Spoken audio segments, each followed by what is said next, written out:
آئیے اب سلطان صلاح الدین ایوبی کی کہانی بھی سنتے ہیں۔ یہ اسلام کا مجاہد اعظم، یہ حلال اور صلیب کی جنگوں کا ہیرو، اور جس پہ امت اسلامیہ کو آج بھی ناز ہے، اور آج صدیاں گزرنے کے بعد یہ سینوں میں دل کی طرح دھڑکتا ہے۔ سلطان ایوبی کا نام آج بھی دلوں پہ نقش ہے، اور اس کا نام سن کے مردہ جانوں کے اندر بھی زندگی کی حرارت پیدا ہو جاتی ہے۔ اس کے زمانے میں ریجینالڈ بدبخت ایک انگلستان کے شہزادے نے حاجیوں کے قافلے کو روک لیا اور ان کا سامان لوٹ لیا۔ انہوں نے کہا ہم حج پہ جا رہے ہیں، تو نے ہمارا سامان لوٹ لیا، ہمیں جانے دے۔ تو اس نے دریدہ دہنی کرتے ہوئے کہا بلاؤ اپنے نبی محمد کو جو تمہاری جان چھڑائے۔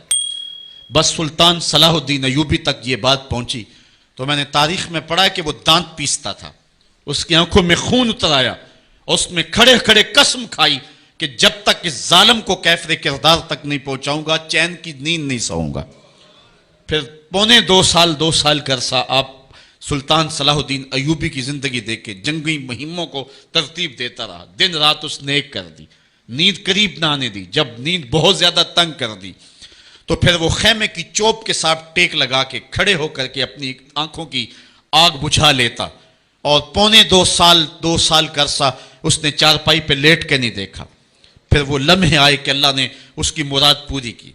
انگلستان کے شہزادے لائن میں کھڑے تھے، اس نے شاہ گاما کو اپنی کرسی دی اور ساتھ کہا ہم جس کو کرسی دیتے اسے امان دیتے ہیں۔ پھر اس نے اس کے جو نائٹس تھے ان کو آب خورے دیے، ان میں پانی دیا، کہا جس کو ہم پانی دیتے ہیں اس کو امان دیتے ہیں۔ پھر جب ریجینالڈ کی باری آئی تو بادشاہ کی رگیں پھول گئیں غصے سے، اس نے تلوار نیام سے باہر نکالی اور اس کی چھاتی پہ چڑھ کے اس کی گردن پہ تلوار رکھ کے اس کے ٹکڑے کرتے ہوئے کہا او کتے، تو نے کہا تھا بلاؤ اپنے نبی محمد کو، محمد عربی نے اپنا نوکر بھیج دیا ہے۔ اور اس طرح اس ریجینالڈ کتے کے دو ٹکڑے کر کے رکھ دیے۔ یہ ہماری تاریخ ہے، یہ اور روشن تاریخ ہے۔ ہمارے اسلاف، ہمارے بزرگ، اس دور کے شہنشاہ، اس دور کے بادشاہ اتنی جرأت اور اتنی عظیمت رکھا کرتے تھے، اور آج ہماری کمزوریاں نے دشمنوں کو دلیر کر دیے۔ کبھی ایسا بھی اندھیر آیا تھا کہ سر عام یوں توہین اور تنقیص ہوتی ہو پیغمبر حسن اور پیغمبر جمال کی، اور پھر 1 ارب 40 کروڑ انسان دنیا کے اوپر بستے ہوں، یہ بھی زمانے نے دن دیکھنے تھے۔ تو امت مسلمہ کی موت واقعہ ہو جائے اگر حضور علیہ السلام کی توہین باقی رہتی ہے۔ اس لیے امت کو پوری قوت کے ساتھ کھڑا ہونا ہے اور اپنے نبی علیہ السلام کی توہین کا بدلہ لینا ہے، اور یہ ممکن نہیں ہے جب تک جو ہے وہ ہم پوری دنیا کے اوپر غالب نہ ہوں۔ اللہ تعالیٰ امت کو وہ دن نصیب فرمائے کہ امت کا غلبہ اللہ تعالیٰ نصیب فرمائے۔ اس وقت ہمارا المیہ یہ ہے کہ ہمارے پاس عالم لیڈر کوئی نہیں ہے، عوام کے جذبے یقیناً دیکھنے کے۔ سیریا کے بچوں کو میں نے دیکھا کہ وہ چھوٹے چھوٹے بچے، انہوں نے ہاتھوں میں کتبہ پکڑا ہوا ہے، اور میں اس منظر کو دیکھ کر کے کتنی دیر تک سکتے میں رہا۔ اس کے اوپر لکھا ہوا تھا اقتلونا ولا تسبوا لنبینا، ہمارے ٹکڑے کر دو لیکن ہمارے نبی کو گالی نہ دو۔ ان بچوں کے درد کی کہانی کلیجے چیر رہی تھی۔ یہ محبتوں کا عالم، وہ اقبال نے کہا تھا چمن میں رخت گل شبنم سے تر ہے، چمن میں رخت گل شبنم سے تر ہے، سمن ہے سبزہ ہے باد سحر ہے، مگر ہنگامہ ہو سکتا نہیں گرم، یہاں کا لالا بے سوز جگر ہے۔ اس وقت امت بے امام ہے، امت کے پاس جو ہے وہ کوئی ایسا شخص نہیں ہے جو امت کی رہنمائی کرے۔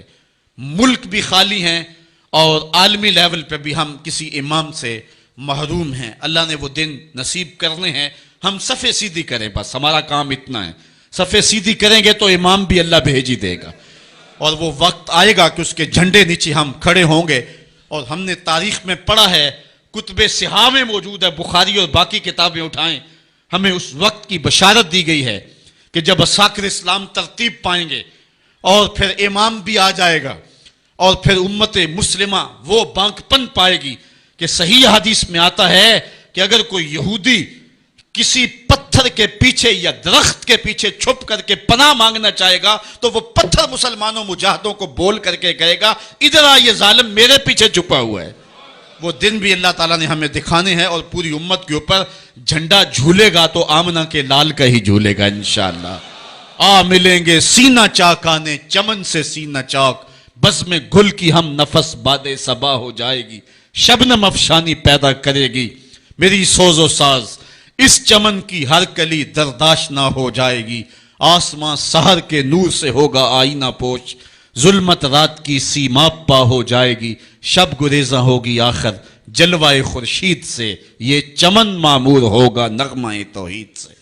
وہ وقت انشاءاللہ آنے والا ہے، بس ہمارا کام صفیں سیدھی کرنی ہے اور صفوں کو ترتیب دینا ہے، اپنے جذبوں کو مرنے نہیں دینا ہے، اور یہ جذبے اپنی نسلوں میں بھی منتقل کرنے ہیں، اور اپنی نسلوں کو بٹھا کر کے حضور کی عظمت کی کہانی پڑھا کے جانا ہے۔ میں نے سیریا کے ان بچوں کو دیکھا تو میں اپنے بچوں کو بٹھا لیا، میں نے کہا بیٹے پوری دنیا کے اوپر حضور کی ناموس پہ حملہ ہے، بتاؤ ہم کیا کریں گے؟ تو میرا 5 سال کا بچہ ہے، مجھے حمزہ کہنے لگا کہ ابو یہ جو تلوار آپ نے لٹکا کے رکھی ہے بیٹھک میں، اس کے میں پیچ خود کھول سکتا ہوں، اور یہ میرے ہاتھ میں دے، ان ظالموں کو میں کاٹوں گا۔ میں نے کہا بیٹے مجھے یہی تجھ سے توقع تھی، اس لیے کہ تیرے جسم کے اندر خواجہ دین محمد مصطفی کی غیرت کا خون دوڑ رہا ہے، اور انشاءاللہ یہ ہماری نسلیں اٹھیں گی اور اسلام کے غلبے کا خواب ہم شرمندہ تعبیر کریں گے انشاءاللہ۔ تو اپنے بچوں کو بٹھائیں اور ان کو بتائیں اور ان کو حب رسول کے جام پلائیں، ان کے اندر محبت رسول انڈھیل دیں اور ان کے سینے کے اندر یہ حرارت پیدا کر دیں، اور وہ امت کے لیے اور نام محمد کے لیے ہر قربانی دینے کے لیے آمادہ ہو جائیں۔ انشاءاللہ وہ وقت دور نہیں ہے جب پوری دنیا کے اوپر اسلام کا جھنڈا جھولتا ہوا نظر آئے گا۔ ہم نے اپنے جذبوں کو بہر صورت بیدار رکھنا ہے، اور اگر انہوں نے توہین کی زبان کھولی ہے تو کروڑوں انسان حضور کی مدح میں زبانیں کھول لیں، صبح و شام وظیفہ درود و سلام کا لبوں پہ جاری کر لیں، اور حضور کے نام کا جھنڈا اٹھائیں۔ یہ گلیوں میں، یہ چوکوں میں، یہ بازاروں میں یہ احتجاج، یہ تو ایک معمولی کیفیت ہے، ہم تو اس سے آگے بھی اگر ہم بے بس ہیں، کر کچھ نہیں سکتے۔ سچی بات ہے، ہمارے اندر جو جذبوں کی کائنات ہے ان کو کچا چبا جائیں، کہ جنہوں نے میرے آقا حضور نبی رحمت کی توہین اور تنقیص کی ہے، اس لیے جو ہم سے بن پڑا، جو ہم سے ہو سکا، ہم نے وہ ضرور کرنا ہے۔ وہ کیا کہا تھا سودا نے کہ مجنو لیلا سے بازی نہ لے سکا پر سر تو دے سکا، کس منہ سے کرتے ہو دعویٰ عشق سودا، تم سے تو یہ بھی نہ ہو سکا۔ ہم نے دیکھنا ہے کہ ہم کیا کرتے ہیں، اس حوالے سے ہمارے جذبات کیا ہیں۔ مجھے یاد آئی آج ہمارا سارا دن آج ہمارا کی کہانیاں میرے ذہن میں گردش کرتی رہی۔ ہمارا غزوہ احد کی نامور مجاہدہ ہیں کہ جب بھگدڑ مچی اور کچھ تو خون ہونے لگا اور عجیب کیفیت بن گئی، تو اس وقت حضرت ہمارا خاتون ہیں جو اس جنگ میں ساتھ آئی تھی، کس کام کے لیے آئی تھی کہ کوئی زخمیوں کی مرہم پٹی کروں گی، لیکن جب دیکھا کہ حضور تنہا ہے اور تیروں کی برسات ہو رہی ہے، ہمارا تلوار لے کے میدان میں آ گئی، اور حضور نبی رحمت نے فرمایا کہ میں جدھر دیکھتا تھا مجھے ہمارا ہی نظر آتی تھی۔ اگر ادھر سے حملہ ہوتا آگے ہمارا کھڑی ہوتی، اگر ادھر سے حملہ ہوتا تو ہمارا کھڑی ہوتی۔ میں کہتا ہوں ہمارا تیرے نام پہ میری نسلیں قربان، جس نے محمد عربی کی آبرو کا پہرا دیا۔ اللہ اکبر۔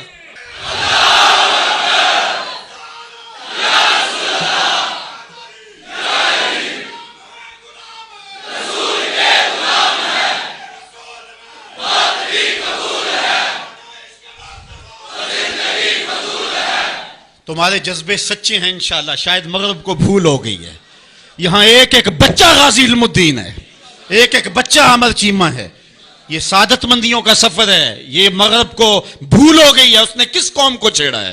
ان کی غیرت مری ہوئی نہیں ہے، انہوں نے کچوکے دیے، زخم دیے، امت کو معاشی بحران میں مبتلا کر دیا۔ روز پیٹرول کے بم ہمارے اوپر گرتے ہیں لیکن ہم کبھی میدان میں نہیں آئے، لیکن سارے معاملات کے اندر ہم کمپرومائز کر سکتے ہیں، کمزوری بھی دکھا سکتے ہیں۔ اگر اس عنوان سے ہم کمزوری دکھائیں، ہمارا بچتا ہی کچھ نہیں ہے، ہمارا سب کچھ نام محمد ہے۔ ہم نے ہر دور میں تقدیس رسالت کے لیے وقت کی تیز ہواؤں سے بغاوت کی ہے، چھوڑ کے سلسلہ رسم سیاست کا فسوں، بس ایک نام محمد سے محبت کی ہے۔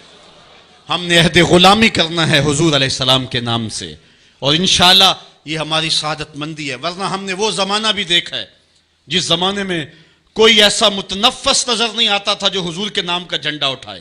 یہ تاتاریوں کا دور ہے، جب بغداد کو اجاڑا گیا، امت کے سر کاٹے گئے، اور یہ حال تھا کہ منگول سردار نے کہا کسی مسلمان کا سر لاؤ، اپنے فوجیوں کو کہا، نہیں تو تمہارا سر کاٹ کے لگائیں گے۔ ایک مینار تعمیر کرنا ہے کھوپڑیوں کا، اور پھر مسلمانوں کا پتہ ڈھونڈتے ہوئے لوگ ہاتھ میں پیسے لے کے گھومتے تھے کہ کسی مسلمان کا پتہ دے دو، اس کا سر کاٹیں ہم، لیکن مسلمان ملتا نہیں تھا، کاٹ دیے گئے۔ دجلہ 3 دن تک خون بن کے بہتا رہا، یہ ہماری تاریخ ہے بغداد کی۔ اور پھر دجلہ کا بند توڑ دیا گیا، جو لوگ تہہ خانوں میں چھپے تھے 1.25 لاکھ لاشیں ہم نے وہاں سے پھر نکالی۔ پھر وہ لمحے آئے کہ کوئی ایسا متنفس نظر نہیں آتا تھا جس کے ہاتھ میں اسلام کا جھنڈا ہو۔ تو ایک منگول سردار عیسائی ہو گیا، اس نے ایک عیسائی پادری کو بلایا اور کہا کہ اپنے مذہب کی تبلیغ کر تاکہ کچھ لوگ اور بھی ہمارے ہم نوا ہو جائیں۔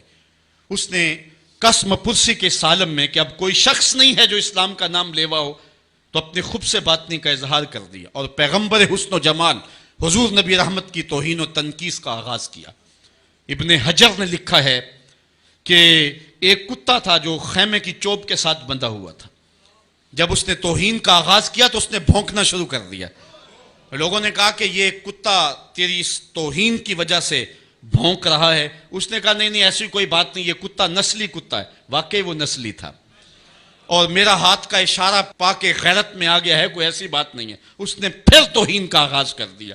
تو ابن حجر نے لکھا ہے کہ اس کتے نے زنجیر تڑوا کر کے اس پادری کے گلے میں جا کے دانت گاڑ دیے اور چھوڑا تب جب اس کو واصل جہنم کر دیا۔ اس منظر کو دیکھ کے 70,000 اس فوج کے سپاہی اسلام کے دامن میں آ گئے۔ اقبال نے اسی موقع پہ کہا تھا، تو نہ مٹ جائے گا ایران کے مٹ جانے سے، نشائے میں کو غرض نہیں پیمانے سے، ہے عیاں یورش تاتار کے افسانے سے، پاسباں کعبے کو مل گئے صنم خانے سے۔ اللہ اپنے نبی کی آبرو کی یوں بھی حفاظت کرنا جانتا ہے۔ کون جانتا تھا کہ عامر چیمہ یہ کام سر انجام دے گا؟ وہ تو ٹیکسٹائل کی ڈگری لینے گیا تھا، لیکن غلامی رسول کی سند لے کے پلٹا۔ میں نے غازی کے جنازے میں شرکت کی ہے، آپ نیٹ پہ جائیں اور وہاں اس کے جنازے کی تصویر دیکھیں، یا کہیں تصویر آپ کو میسر ہو۔ جنازہ لوگوں کی انگلیوں پہ ہے، بھاری تابوت اور اس کے اندر اس کا جسد اطہر، لیکن ہاتھوں پہ نہیں ہے، آپ کو انگلیوں کے پوروں پہ نظر آئے گا۔ اور ایسے مناظر بھی دیکھنے والوں نے دیکھے کہ رش کی وجہ سے لوگ نیچے سے ہٹ بھی جاتے اور وہ پھر بھی ہواؤں میں تیرتا رہتا۔ آپ جا کے دیکھ لیں، میں کوئی ہوا میں بات نہیں کر رہا، بالکل انگلیوں کے پورے پہ میں خود شامل تھا، اور میری سمجھ میں اس وقت بات نہیں آتی تھی کہ یہ کیا ماجرا ہے، اتنا بھاری صندوق اور انگلیوں کے پوروں پہ۔ پھر ایک دن میں حضرت سعد بن معاذ کی کہانیاں پڑھ رہا تھا کہ ان کا جنازہ بڑا ہلکا تھا، تو پوچھا گیا تو فرمایا کہ سعد کے جنازے کو صرف انسان ہی جو ہے وہ کندھا نہیں دے رہے، فرشتے بھی کندھا دے رہے ہیں۔ غازی کا جنازہ ایسے ہوا میں تیرتا تھا جس طرح پانی پہ کشتی تیرتی ہے۔ میں نے خود غازی کی قبر کی پائنتی پہ ایک سید زادے کو روتے دیکھا، اور وہ کیا رہا تھا، ربا میں تینوں یہ نہیں کہندا مینوں عامر چیمہ بنا دے، میں کہنا دے قدمہ دی مٹی ہی بنا دے۔ یہ سعادت مندی کی موت ہے، یہ خوش نصیب لوگوں کی زندگی ہے، اور مسلمان اس کو اعزاز سمجھتا ہے۔ اس پورے حال میں کوئی ایک شخص بھی نہیں ہوگا کہ جس کے دل میں یہ آرزو نہ ہو کہ میں حضور کے نام پہ قربان ہو جاؤں۔ ایک ایک شخص کے سینے کے اندر، میں سمجھتا ہوں میرا ہی سینہ، لیکن نہیں، ہر شخص کا سینہ یہی ہے، اور ہر شخص کے اندر کے جذبات یہ ہیں، یار یہ دھڑاکے ہے زندگی میں حضور کے بغیر، سب کچھ حضور ہی ہیں، اور ہماری زندگی کا سب سے قیمتی اثاثہ حضور کی ذات ستودہ صفات ہے۔ آپ کو جمعۃ المبارک کو جو کال دی گئی اس میں بھرپور شامل ہوں، جہاں جہاں سے آئے ہیں وہاں جو جلوس ہو بھرپور شامل ہوں، لوگوں کو ترغیب دیں، اور اس کو جو ہے وہ بہت بڑے سائز کے اندر جلوسوں کو منعقد کرے تاکہ مغرب کو پیغام جائے کہ یہ تھکے ہوئے، ماندے ہوئے، ہارے ہوئے، یہ جو ہے وہ معاشی بحرانوں کے پسے ہوئے لوگ جب بھی اپنے من کا سودا کرتے ہیں